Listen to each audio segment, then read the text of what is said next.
Hey guys, this is gonna be my first try and first entry for a concussion vlog and a post-concussion actually, because I am in recovery and I do have the symptoms. So a little bit about me. I've had multiple concussions in the past few years. I've had a few ones that were never diagnosed, but now that I know the symptoms and the effects of it, they were just undiagnosed. I just never really went to the doctor for it. So that's a little bit of background. My last one was in 2019, and it was just back to back, like within the span of less than 12 months. I had between 5 to 10. Some I went to the doctor for and some I didn't. And the reason that I didn't go was because they would just say the same thing. You know, rest. If it gets too painful, just take it easy, drink some water, take some Tylenol, things like that. Like, I didn't need to pay a copay to be told the same thing. So last year when I went for my annual physical, and it was a new doctor, and I just kind of thought, I want to just, get everything going. And she's our new doctor because we had a previous doctor that we used and he retired. So I just wanted to put my information in file instead of getting it done if there was some kind of issue, you know what I mean? So that was the initial start of that. And she got concerned about that because I did write it down that I've had concussions, and so she wanted to delve more deeper into it. And I'm a stay-at-home mom, and I have my channel, I have my Instagram and my Twitter and my Facebook to kind of help me in a sense, as well as have something for me. So also we just kind of did that, and she just said, you gotta take it easy and things like that. And I don't really have any family around here. My family is scattered everywhere in the country and across the world. So there's nobody really that I could just say, can you just take care of my son all day? Not really asking me to do anything, nothing at all. I didn't have that. So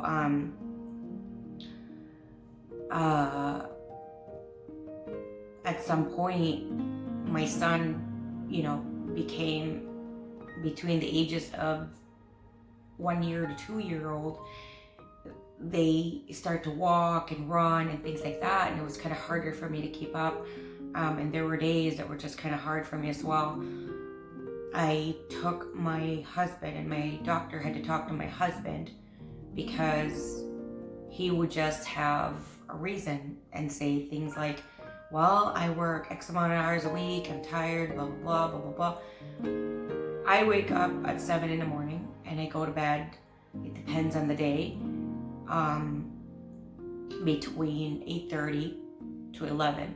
If I had a lot of things to do, then I don't go to bed until 11, not by choice, but because I have a lot of catching up to do. So when the doctor really explained what I really did need, regarding of my husband, that's just more of something that I think a lot of men and a lot of women that aren't stay-at-home parents really prefer to do. And I think it's because they're not used to it. They're not used to taking care of a child on a daily basis. So when they have to do it on their off time, it really is harder for them to do that. I get that part, but I was, in dire need of help.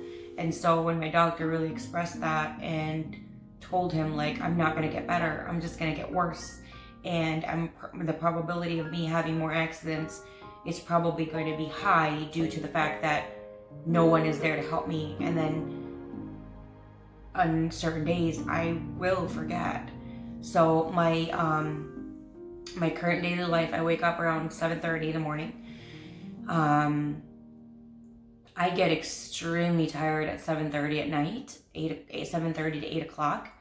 And then I double check everything around that time frame. Usually between 8 o'clock to 8:45, I'm done. But here's my problem. Because my current issue is my memory.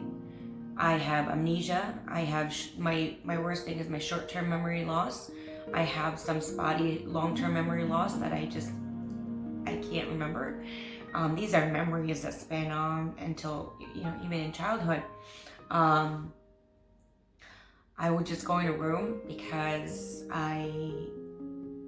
2 seconds ago I needed a glass of water and I just completely forget. So I'll go in the kitchen and I will forget why I'm there, and I will stay there for a few minutes. It really does feel like it's only 10 seconds, but there were a few times I noticed that I was standing there for 5 to 10 minutes. Time just flew by, and it was because I forgot what I was in there for, and I would go and get distracted and find something else to do in the kitchen. Next thing I know, it's been 5-10 minutes. I'm still dehydrated. I go back. When I go back to another room where I remember why, or I remember I'm thirsty, I go back in the kitchen, and it's like that. It's like that for hours and hours and hours. And so I'm very frustrated on a daily basis because of that. So the memory really is the bigger toll. Right now, when my husband has his days off, we just kind of shifted it, because before he would let me sleep in, but the effects of sleeping in when your sleep schedule is not consistent, what will happen is the next day that you go back to your earlier schedule, what would happen would be, like for me, I would get very woozy, I would get very foggy, I would get frustrated, and you add all that up, it becomes anger. I know that anger is one of our biggest issues for anybody who's experienced post-concussion syndrome and is not really healing, or isn't healing as fast enough. And that is due to just a lot of confusion. You're lost everywhere you go. You forget everything you're doing, or you want to do, or you have to do. And for whatever reason, the constant frustration on a daily basis, it becomes translated to anger. And the anger, to me personally, is something that I feel like is this villainous monster that really does come out of nowhere, and I don't know where it came from. I don't know how to appease it, and I don't know how to pacify him. He just comes out of nowhere, and it comes full force, and I get very, very exhausted, and I'm getting emotional about it because it's something that I struggle all the time. It's very, very hard for me to deal with because I'm not that person, and I know I wasn't that person before, but now the smallest things, like, I just explode. And when I try to pacify it and I walk away, or I just hide and I curl up, and I'm usually just crying and shaking because I'm trying to pull the chains in and trying to put him back in his cage, try to get the cage locked, keep the cage locked, make sure it's locked, check everything, you know what I mean? And it takes a toll on me.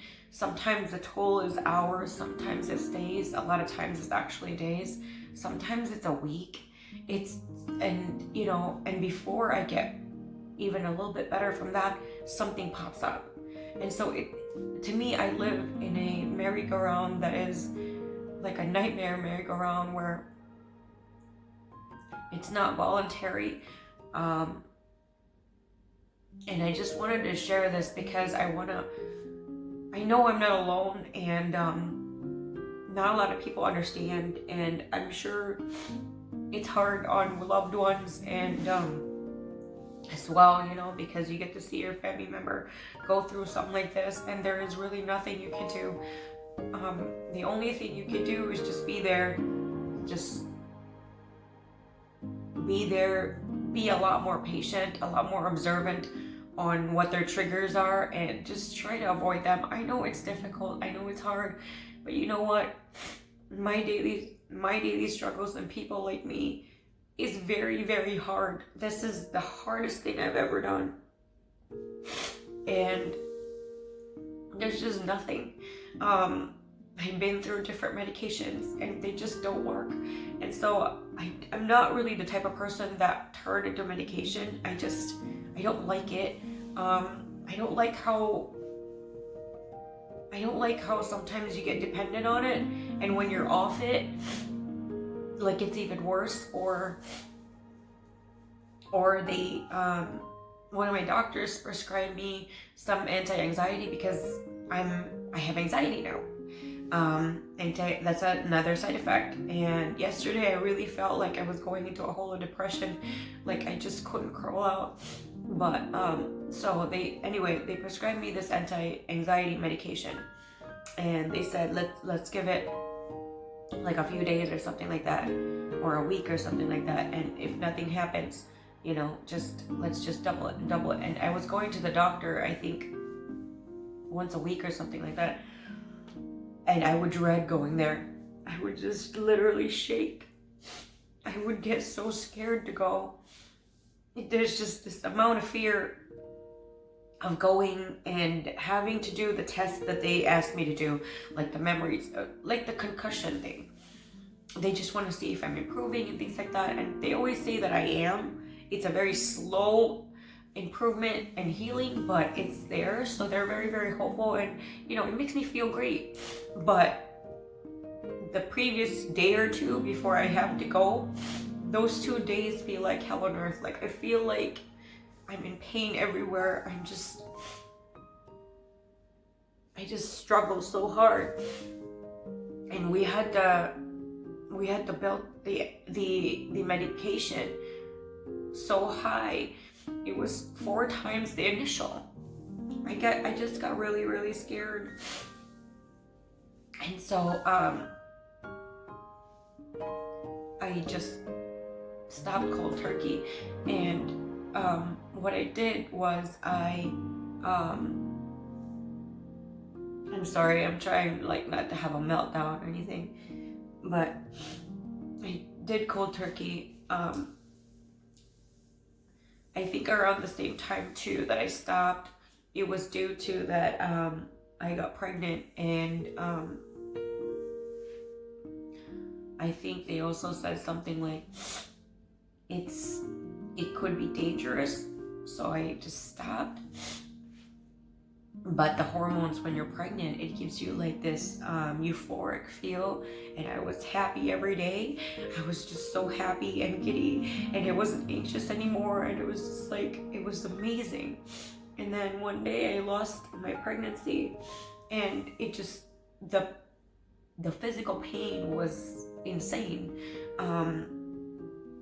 I have a son, I've been in labor, but this pain was like, I felt like I was dying. I literally felt like I was dying. When I was in labor with my son, I never felt like I was dying. I just, like, your body just is very strange. And I will do a different video of my experience with that. I've been trying to do that, but a lot on my plate. But with this, it was just, I was floored. I was pale and pasty, and I had no energy, and I was completely drained for days. And after that, I really feel like it was kind of like pushing me really down, and then it was just hard. I was battling a lot of it, and I never went to counseling or anything. It just, I don't have the time or the resources to do that, so I just didn't. And then I started taking ashwagandha, and everything will be linked down below, what I'm currently taking and what I did take. Ashwagandha is good for anti-anxiety, and it's herbal.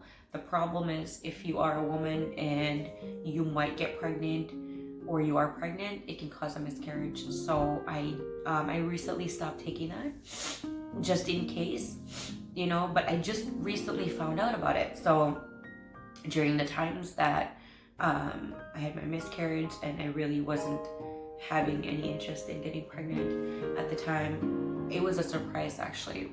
We weren't really trying to get pregnant or wanting to get pregnant at the time. I just wasn't ready. My body wasn't physically ready because you need 2 years. But anyway, so I did that, and I currently stopped. So now I'm taking vitamin B6, which is my OBGYN suggested for anti-anxiety. It helps because he suggested he was going to prescribe me like some heavy duty medication. And I said, is there something that's more of a supplement than, something like that? And so he suggested B6. He said, but if B6 doesn't work for you, let me know and we could give you something heavier. And I never did. I never did. I'm just, I just always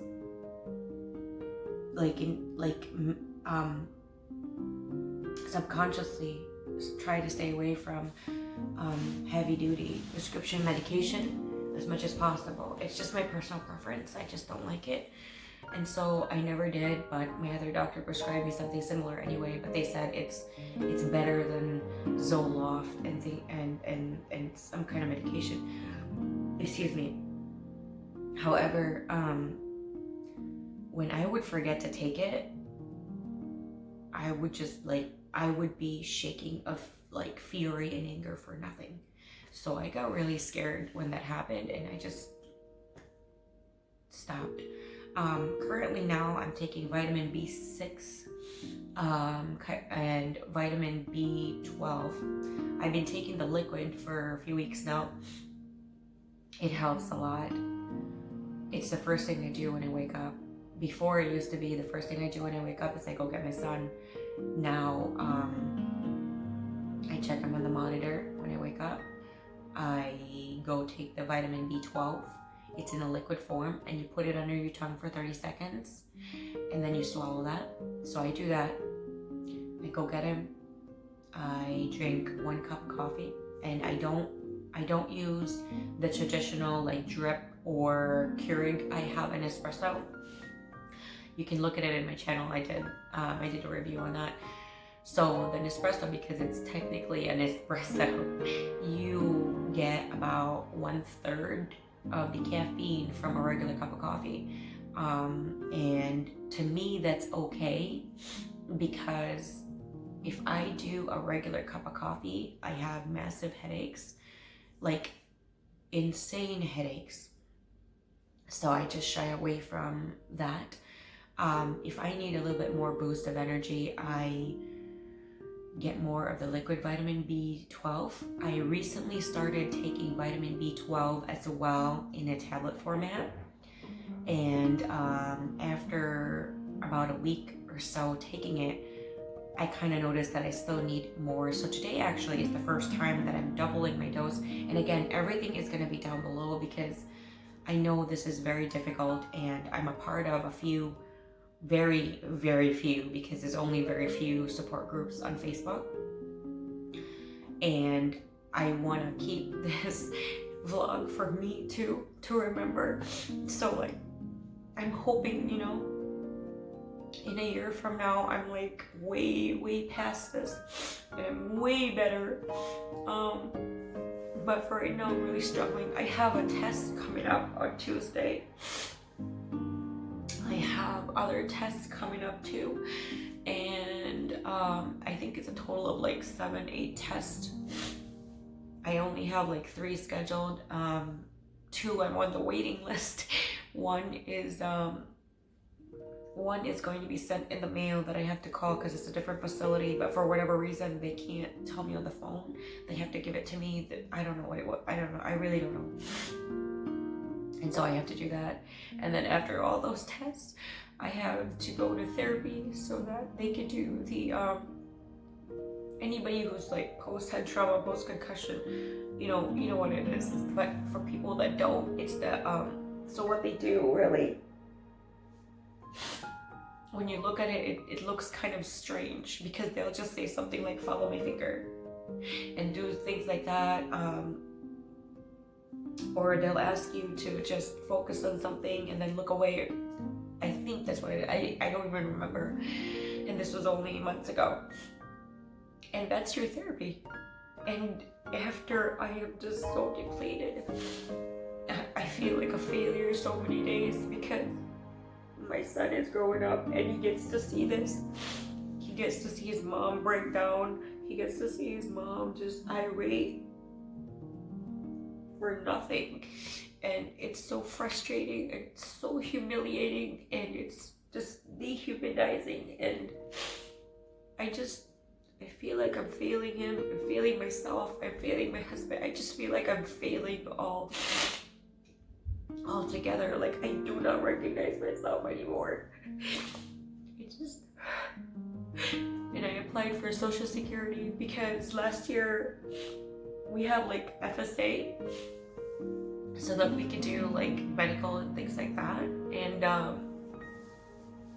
we ran out of funds because getting good healthcare in America is really, really hard. And when you go to like a specialist and things like that, that's like a lower coverage. So we have really good coverage, but when you go to a specialist, like I said, I think they only cover 40 or 60%. And doctors in America charge so high. The tests are so extremely expensive. And so it's just like, you can't get better. And then American society is just good at like judging you. Like, why are you acting like a monster or an animal? Why do you do that? And it's like, why can't you just help the people that need help? Why do you only react when there's something destructive or when there's something awful that happened? So I just wanted to keep this in my channel for anybody who's curious, and I will try as much as possible to update it. I tried to do this 2 days ago and it just didn't work out, but I'm trying today. And I really hope that there's somebody out there that this does help too, that you know you're not alone. Because I feel alone all day, every day. I feel alone all day, and when I go to like my concussion groups, I don't feel so alone anymore. So if there's someone out there that I'm able to reach, and you know, you can share your stuff down below in the comment section too. I know what you're going through, and you know how it is. You try as much as you can to connect and communicate, and sometimes you have a limit. I have a limit, and that's not who I am. I used to be like this bubbly, so outgoing, just overly happy, overly friendly person, and that was normal. That was naturally me. And then now I'm like this person that feels like that is just a fictional story that doesn't exist, that's just not real. And it's so hard. I feel like I'm like caged in this really tiny room that I can see the world just go by and nobody sees me.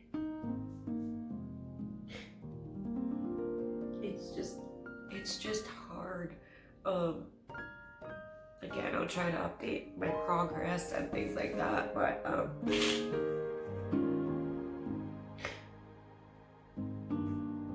as I was talking about like Social Security, I was, you know, asking for financial aid with that. So I went to Social Security for disability, and of course, you know, I got denied. So I reached out to a lawyer, and they said they had to mail all the info for me to finish and things like that before they can do the next step and see, you know, what's gonna happen.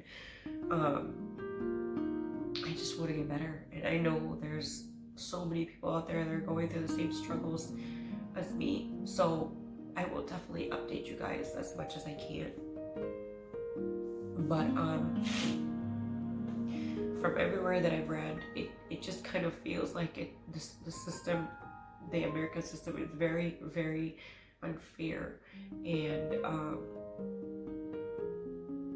it just, and I remember like my husband and I were talking about this very recently.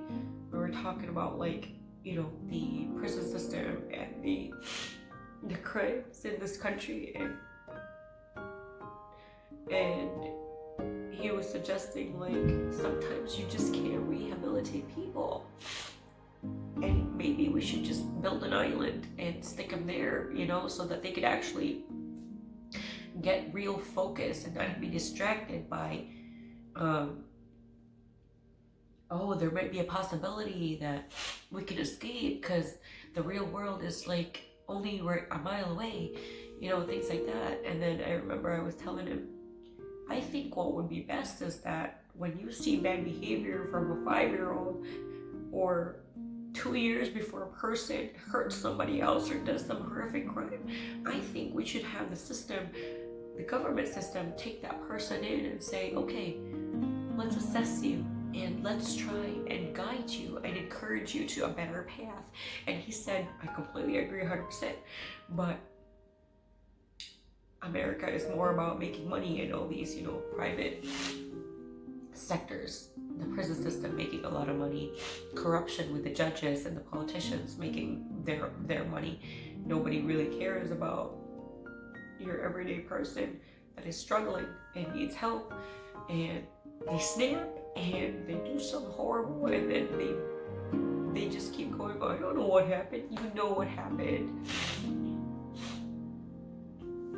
You know what happened. These people needed help, and you limit you limit or you deny them, you make them feel horrible.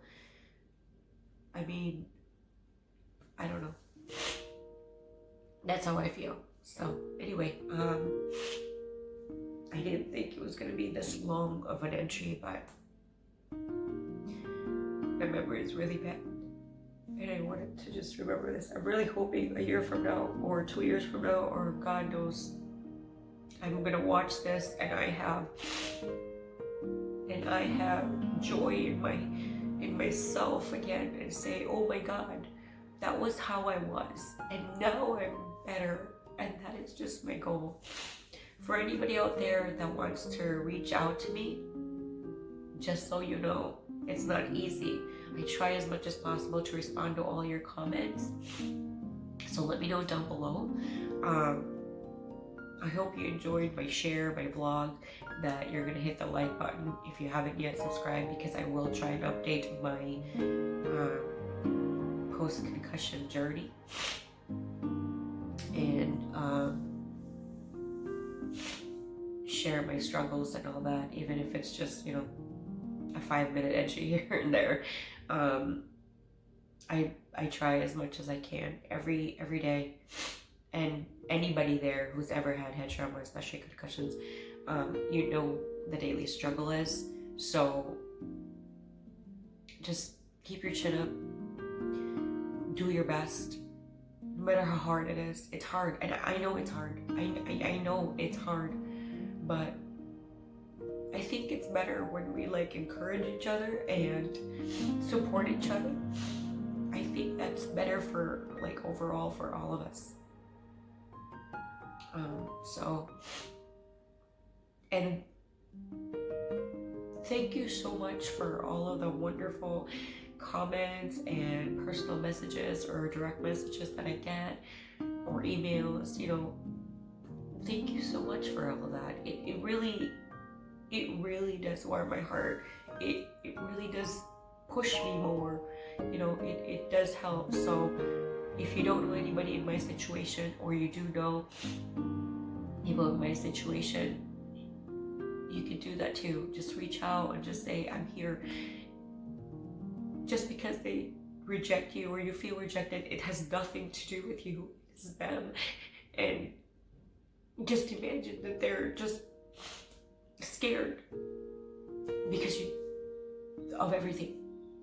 They're scared that maybe you don't understand. They're scared that maybe you don't mean it. They're scared that maybe they're, you know, they're taking over something that you shouldn't be a part of, and they feel guilty about. Like, there's a lot of different fears out there. But all you can do is just be there.